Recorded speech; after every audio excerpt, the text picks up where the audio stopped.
আমাদের এখানে ভোট পূজা সকাল সকাল পড়ে গেছিল, আমরা বেশ কিছু কাজ তাই সকালবেলাতেই রেডি হয়ে বেরিয়ে গেলাম। আর এই গরমের দিনে আমার যা কিছু কাজ করুক অনেকটা সকালে কমপ্লিট করার চেষ্টা করি, কারণ বেলার দিকে এত রোদ গরম। দেন বাড়ি ফিরে এসে খেয়ে নিলাম ঠান্ডা ঠান্ডা ছাতু শরবত। আর এই সময়টা গরম জলে লেবু দিয়ে খাওয়ার কথা তো আমি ভুলে গেছি, মানে অতীত হয়ে গেছে গরম জলে লেবু দিয়ে খাওয়া এই গরমের দিনে।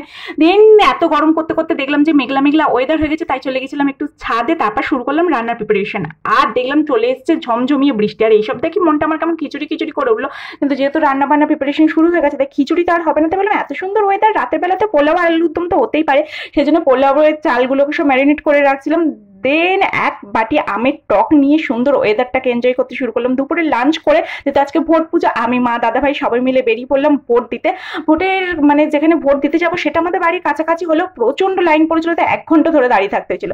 দেন চলে এলো একটা কুলফি কাকু, নিয়ে নিলাম একটা কুলফি। আর সন্ধ্যেবেলায় রেডি হয়ে গেছিলাম যাবো একটু পার্লারে আইব্রোটা করতে আর টুকিটাকি কিছু কেনাকাটি করতে। তাহলে আজকের মিনি ব্লগটা এটুকুই, ভালো লাগলে লাইক আর সাবস্ক্রাইব করে দিও।